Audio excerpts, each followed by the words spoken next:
Dr. Tom Hurd, who I've known for many, many years. Both of us probably can remember more years than we'd like. So I'm going to let Tom give you his background and introduction and all that, but I just want to tell you he's somebody we work with here at the college. He's come by and done lectures for us on many, many occasions over the years. And I've had the opportunity to work with him back in the days when we had the pharmacy care clinic, which you're going to hear about in a couple of lectures. So Tom and his colleagues at Pfizer were a big part in helping us get that off the ground. It's amazing what free Lipitor will do for you when you've got indigent patients at Mercy and at the clinic. So Pfizer was always a huge help to us. So we love him and we love Tom. So I'll turn it over to him. So there you go. And that'll clip on your button. Talk about controller for that. That's fine.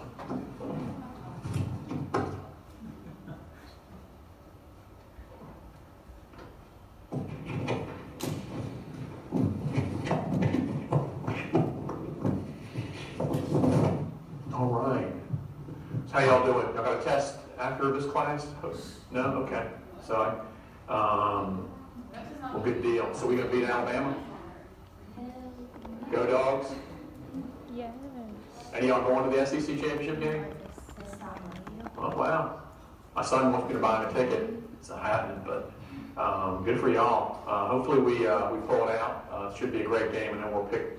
I think Alabama's picked by a couple touchdowns, but hey, you know, stranger things have happened. So Dr. Perry had asked me to come speak to your class, and I've been over here on many occasions to speak to the students, and really just wanted me to kind of talk about my career path.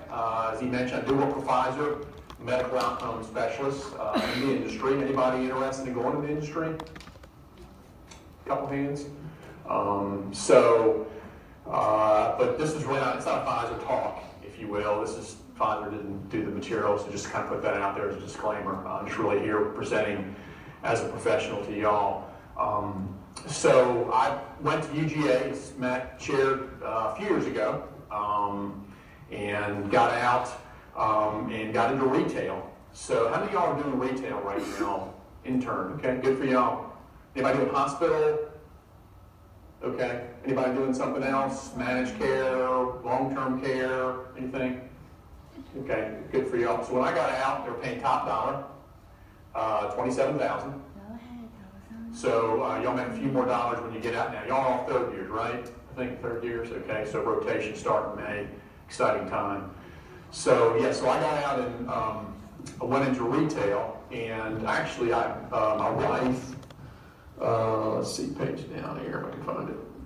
My wife is a pharmacist as well too. So I met her at this lovely institution, got married, I highly recommend it. Married a pharmacist, it's a good thing. And so she actually does retail, she works for independents. She's done the chain thing, doesn't really like that. She's kind of gone off and on with our, as I've grown children now. So I was graduated with my BS in pharmacy back in the day. PharmD wasn't really the thing, and it was just coming into vogue. Nowadays, the new PharmD is residency program. How many of y'all think I'm going into residency? Okay, it's a good deal. I get asked that question a lot. Hey Tom, should I do a residency? It really depends on how specialized you want to be with your career path. I will say I went back and got my PharmD many years later. Okay, a group of my fellow colleagues stayed and went the extra year, got their PharmD. I decided to go out and make money, but I went back many years ago. This bulldog, I'm a big bulldog, was in Gainesville going to the University of Florida, so that was interesting. A buddy of mine told me, he said, you're going down there to raise the GPA of the Gator Nation. So hopefully that succeeded. But, so went to UF. Actually, I did a working professional PharmD program. So I did my current position as a Pfizer medical affairs person and went to school. And that'll about kill you. But I did that for 3 years and was glad that I did it and got my PharmD. But I also am board certified in geriatrics. So after retail, I got tired of the every other weekend, 9 to 9, every other day. And some people really enjoy that. I got friends of mine, colleagues that they enjoy doing that, and that's great. for me, I just started having a family. My wife and I were both actually working at Kroger at the time, and she was pregnant, and so she left and to raise our family for a time period, and I carried on in retail. But then a buddy of mine called me about long-term care. Any of y'all worked in long-term care at all? Okay, who do you work with? Okay, elder care. Was it what part of the state? Hawkinsville? Okay, cool. All right. Anybody else? So, yeah, a friend of mine called me and said, hey, have you heard about this long-term care deal? I was like, well, what's that about? And so he said, you need to check this out. And so, anyway, lo and behold, I got hired on as a consultant. I wanted to do consulting pharmacy. So I got hired on really to work in the pharmacy initially, and then became a consultant pharmacist. And you can see there, actually down here towards the bottom, I worked with PharMerica for about 10 years. So staff pharmacist, consultant pharmacist, I was a lead consultant. I managed consultants in Georgia. Then I went to regional consulting, so I did manage consultants in 9 states. I'll get you some frequent flyer miles. Then I became the national director of clinical program development. So what happened with that is, at that point, I'll get into a little bit more into long-term care, but just about my career path. So I was involved in our P&T process with PharMerica. What you'll find in your career is as you go along and you build an expertise, a lot of times that lands you your next job. And so I built my long-term care experience. Well, the gentleman at the time, the Pharmacia, one of the pharma companies, was calling on me. He goes, what do you think about working in the industry? I was like, well, tell me about it. And so he hired me about a year later. Sometimes it's a process. Hired me about a year later to do as an account manager. And I had never sold anything before, but the reason they hired me was I was connected with long-term care marketing. So again, whether it's long-term care, pediatrics, oncology, ID, whatever your area of focus is, a lot of times that will build and then you'll move on to another position because of that experience. So with Pharmacia, I was an account director, long-term care, did that for a couple of years, and Pfizer bought Pharmacia. That's one thing for those that raise your hand about industry. It's a great career. We'll talk a little bit more about it in a second, but a great career, but they do reorg a lot. We just went through one. They look at your department. We have, I'm a medical outcome specialist. There's about 70 of us across the country. And they say, okay, how many MLSs do we need? Are we right size? And sometimes people lose their jobs, kind of sit by your phone and find out. The beauty about retail and hospital, typically, they got to have so many pharmacists to fill prescriptions in a retail, so many to fill in hospital, even in long-term care. You got to have so many people to do the work. In my job, when I first started, I think I actually called on Matt, which is a number of years ago, there was actually 4 of me in the state, and now it's just me. So, I was able to hang around, which was a good thing. Different people have moved on to other positions, and they would just close their position down. So, for y'all working retail, percentage of drugs y'all dispense that are generic? Just holler it out. 90%? Okay. Yeah, 90%. Okay. So that brand market, which is where the pharma companies live in, that 10% market, it's gotten smaller over the years. So they need less Tom Herds, they need less MOSs to actually do the work. So that's part of the reason for that. But let's look. What I thought I'd do is just over the next. Matt said I had 3 hours, so I'm kidding. We'll just kind of talk a little bit about long-term care, and then I'll get into the industry as well.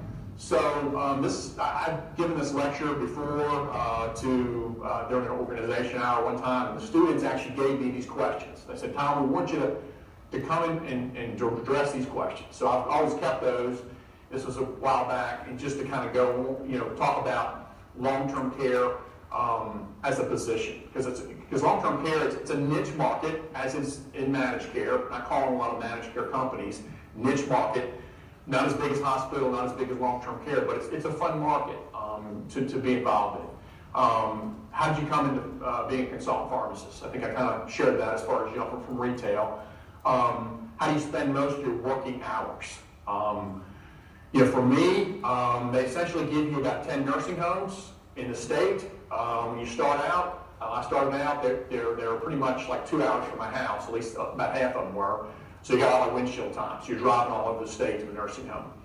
The beauty about long-term care is there's federal guidance that basically says you as a pharmacist or soon-to-be pharmacist in about a year or so, you have to review every chart of medication in the state. Georgia, actually in all states, have to be reviewed by pharmacists every year and every month. So once a month, 100-bed nursing home, pharmacists got to check all the drug profiles for each patient in the nursing home. So that's a good thing for pharmacy because that gives us an opportunity for work, obviously consulting pharmacy.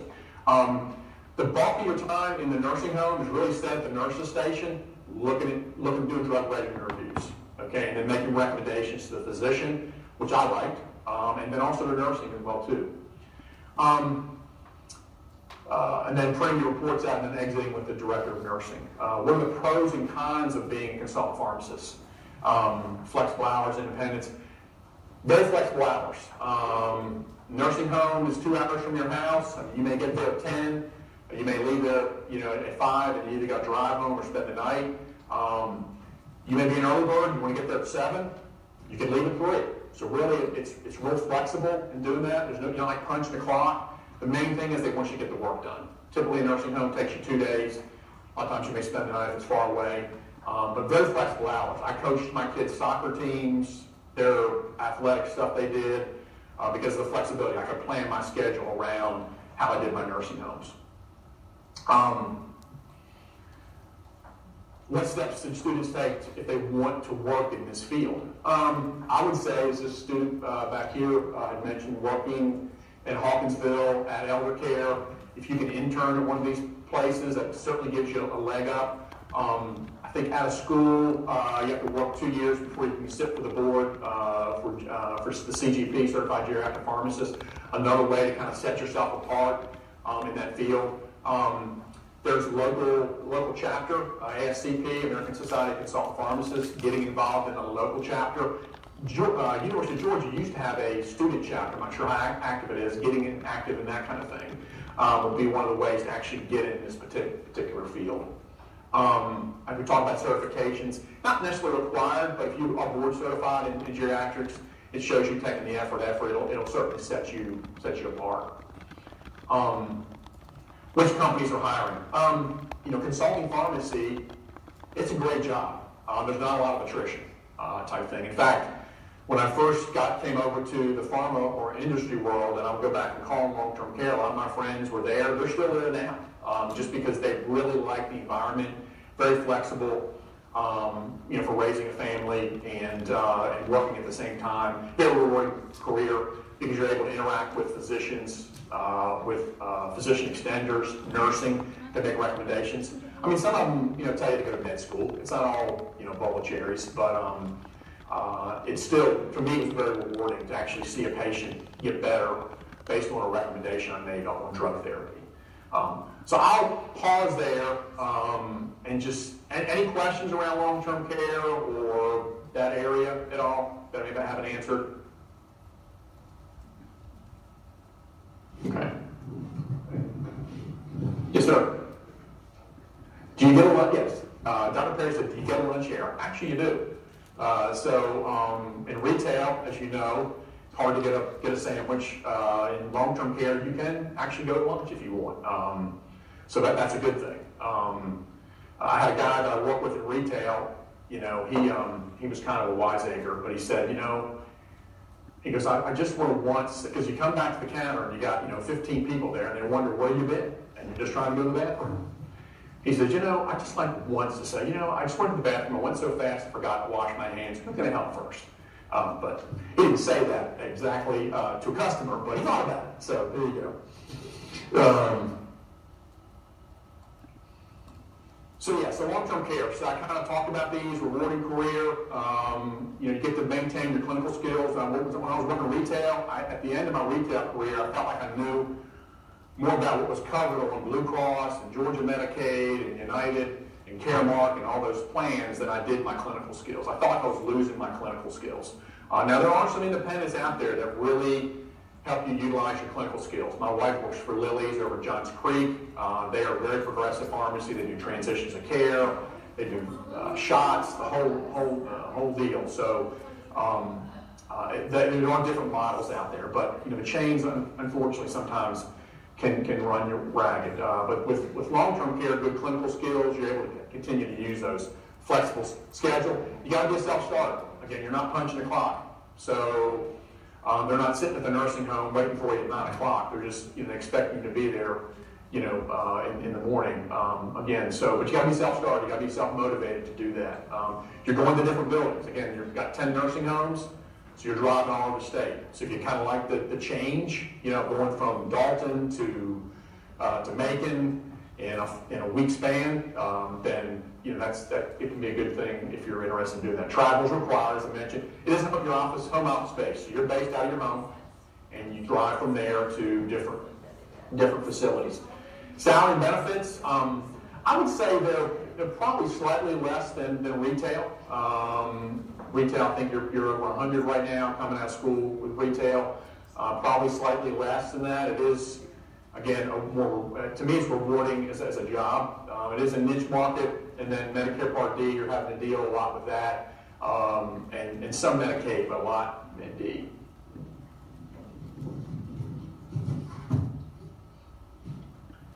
Then did I go down? Let's see here. Yeah, we did. So this kind of a little bit more detail about kind of what you do in a nursing home. Again, bulk of your time is doing chart reviews. So you're kind of sitting by yourself at the nursing station. Nurses will come up and interact with you. There's not really a lot of patient interaction, if you will. Occasionally you'll get asked to maybe go check out a patient or whatever, but typically it's mainly you're dealing with the healthcare professionals in the building, which I enjoy. Recommendations to physicians and nurses. You will do things like medication station review, essentially just looking for expired meds. You will do med passes. A med pass review is essentially you'll follow the nurse down the hall and make sure that she's giving the specific medication the way it's written. If it's supposed to be given with food, she's giving it with food. If it's supposed to be given on an empty stomach, she's giving it with an empty stomach. If she is not supposed to be crushing it, she crushes it, it's considered a med error. So you're basically doing that kind of thing in the nursing facility. Going to quality assurance meetings, meeting with a physician. And one thing that I really liked about consulting pharmacies, over the years, I built great relationships with the nurses where they would call me when they had a drug problem. And I really enjoyed being the drug expert because you are in the building. That's really your key role in that position. And then physicians sometimes would even call me when you built up relationships with those. Now some of them, you're writing recommendations and you're on one wing, and they're ripping them out and they're throwing them in the trash in the other wing because they don't want to hear from you. But that's just kind of, how it goes sometimes. But over time, you can build that rapport with them and win them over. Staffing in services, printing reports, and then you're exiting with the DON administrator. You have a key role in the nursing home because they get a grade on how well you're looking at their charts. State comes in once a year and reviews your work, and you can actually get cited if you miss something, or at least found an error on your work. You didn't address something you should have addressed, and it went on for a long time. So they're really interested in your work as a consultant pharmacist, which I found valuable. I mean, it is stressful when the state comes because you're worried you're going to find something. But if you do your homework and do your work on a month-to-month basis, you usually come out okay.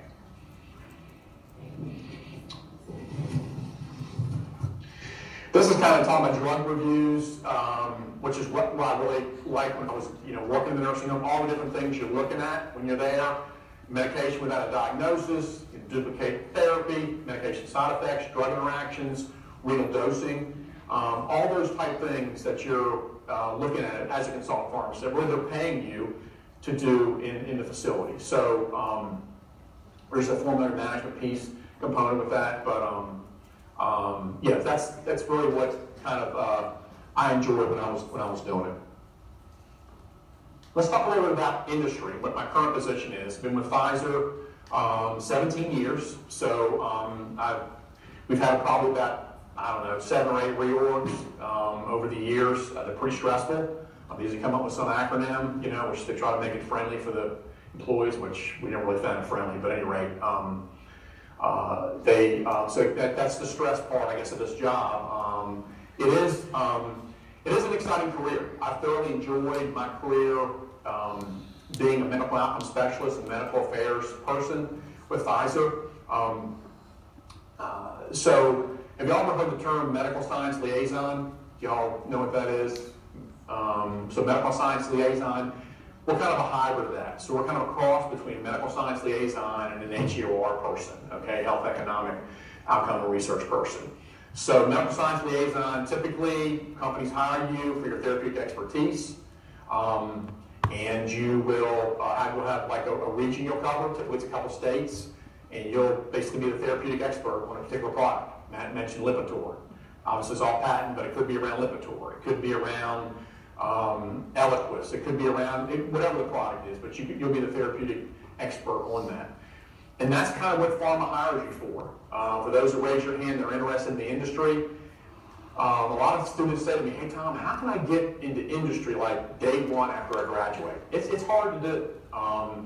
You have had students that have done it from UGA. Typically what they've done is they've done a fellowship. Costa Klingman comes to mind. He's actually out on the West Coast. He did a fellowship and then was able to get on with a particular pharma company. Now you have, I've seen some actually, how many of y'all on LinkedIn? Most of y'all on LinkedIn? If you're not on LinkedIn, you need to be on LinkedIn, especially as a third year, at least start building your profile and start making those connections with folks you meet, folks you network with. I had one student, he actually went to Mercer, he actually networked on LinkedIn, got a job right out of school with, I think starting out with J&J, and I think he's maybe moved on, but use those social media outlays or apps, whatever, to seek those kind of jobs. Typically, and I put up here, I think, 10 years of experience. So I've been out in the field 20 years before I even came to Pfizer. I've been working in long-term care. What happened was, in my position, when I got my current position, is they wanted a long-term care expert, somebody who'd been in geriatrics, and I walked in the door. So that I was able to kind of leverage that experience, and it ended up being a great career for me. Residencies. I know several of y'all raised your hands about residencies. That's huge with pharma. I mean, fill in the blank, Pfizer, Novartis, Lilly. They're like residencies in medical affairs positions. It's essentially what you'll be in. I want a division that's separate from sales, so I don't have quotas. The things that the sales folks are dealing with. I mean, in the sales side, when I got out of school, they like to hire pharmacists. And nowadays, I mean, if you can sell and you got a business degree, you'll typically get hired. Or there's a good chance you'll get hired. I'm on the medical affairs side. They're typically hiring me because of my experience, my background, and the residency piece kind of adds to that. Some folks have 2 residencies, and a lot of the colleagues that we hire now have gone the residency route. So what's happened, we've seen, I said 10 plus years, it's actually, sometimes you get hired in 5 years because you've done the residency piece. And it could be a general residency, it could be an oncology. Typically, pharma's looking again for that expertise for you to bring to the table, whether it's cardiovascular, diabetes. If they have a drug in that space, then you have an expertise in that area, then you could be a viable candidate for that position. So clinical business skills. So we are a sales company.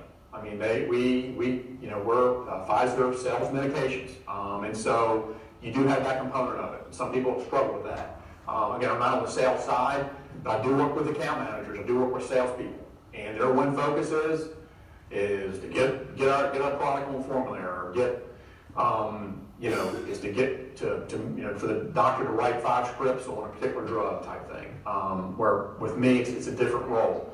My role is really talking about the clinical data in our products, and then really then letting the clinician make the decision on what they'd like to do. I sit in a role where we're mainly calling on payers. So Blue Cross or just some of the payers I've called on over my years. Blue Cross, you got Cigna, you got United, Georgia Medicaid, I've called them for years. Kaiser. And typically when I'm interacting in those roles is I'm interacting with people that are sitting on a therapeutics P&T committee and are making decisions about our products. And so I'm in there presenting the clinical data on our particular products. I also have another hat that I wear while we interface with the IDNs. Anybody know what that term is? If somebody said IDN, what does that mean? Integrated Delivery Network. Can anybody name an integrated delivery network in Georgia? Just throw it out there. You have one, you actually have there's part of one here in Athens.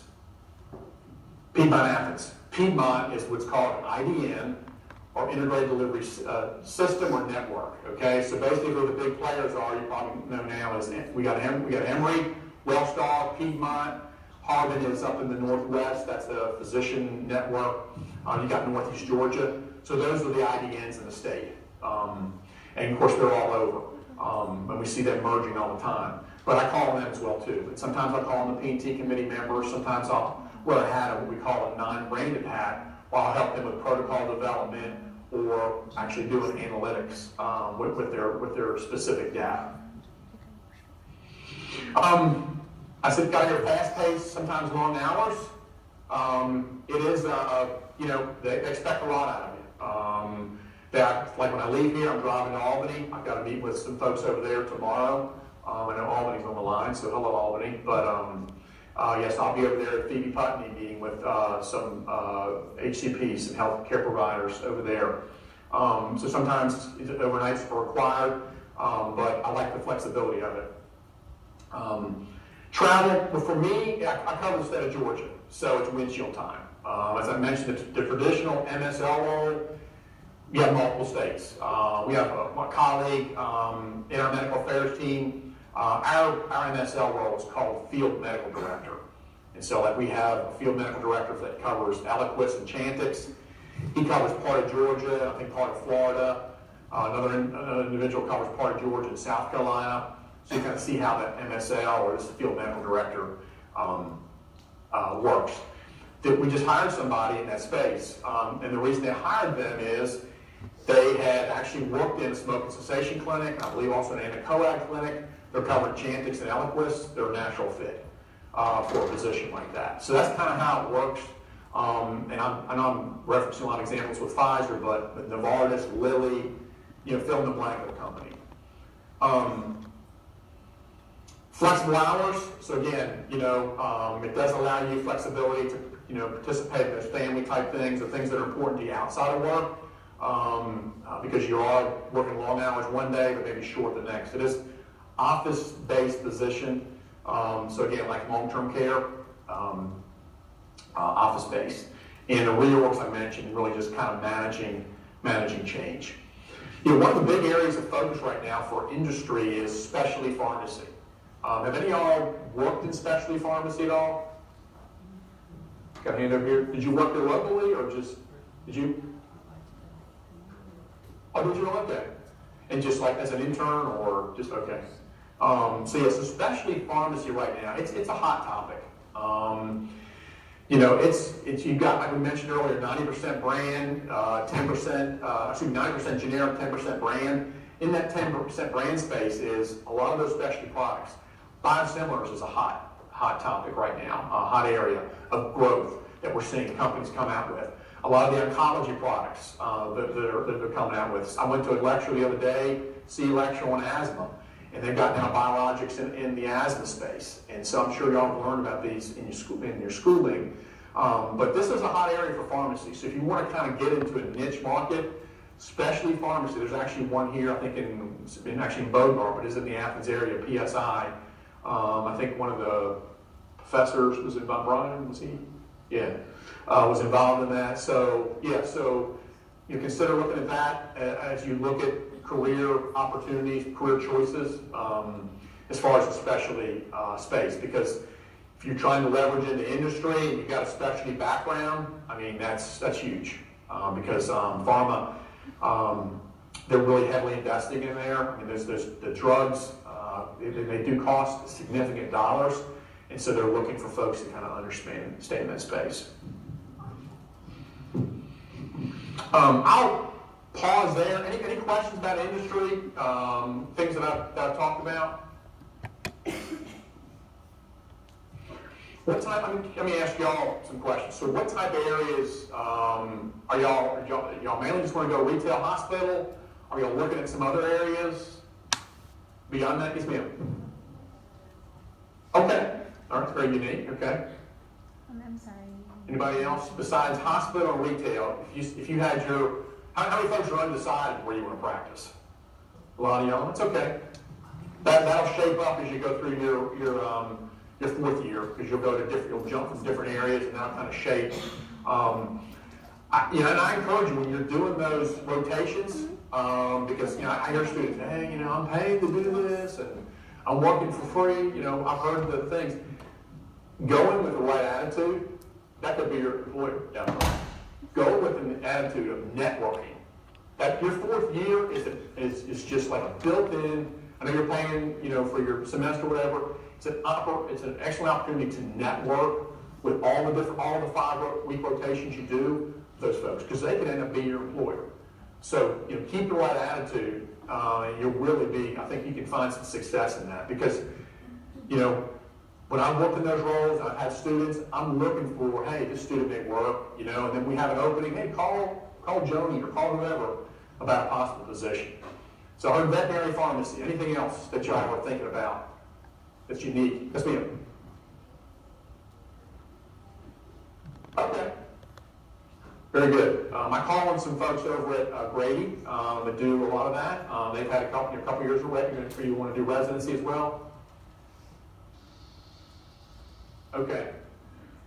So residency will really help you with that, help you land one of those positions. In fact, a lot of times what happens is they hire their residents. So I realize, the pay is, it's half the pay or whatever. It's funny is, so when I got done doing my PharmD, I wanted to go do a residency. And my wife had been looking at the back of my head for 3 years. She goes, you ain't doing no residency. So she kind of blocked that. But for y'all, being young, I'm young with my daughter. My oldest is 30, so my youngest is 25. I give it serious consideration, because what happens is down the road, you're having a family, and it becomes tougher to juggle, to go back and do that kind of thing. So ambulatory care. What else? What else y'all think about doing besides retail and hospital? Anything else out there?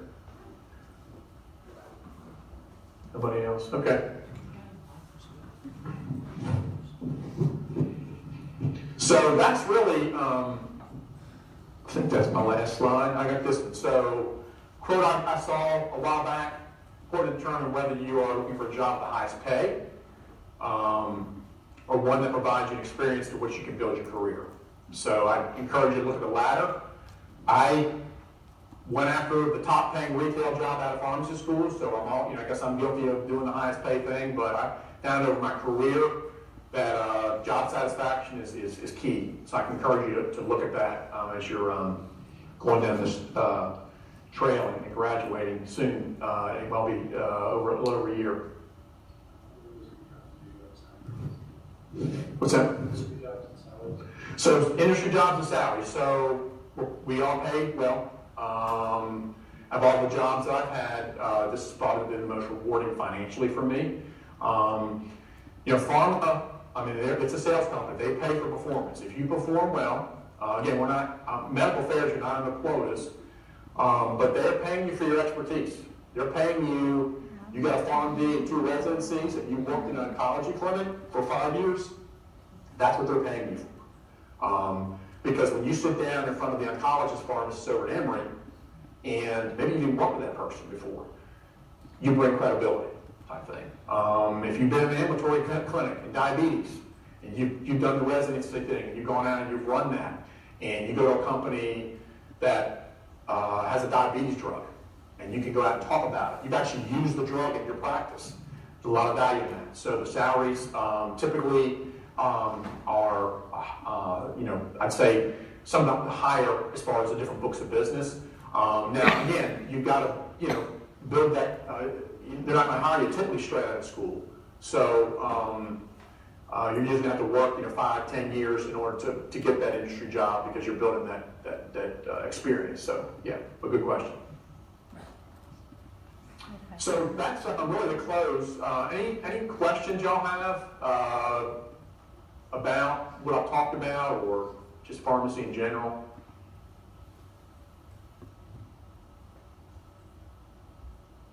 Thank you so much for your time, and hopefully we'll pull out a win in Atlanta. Thank you.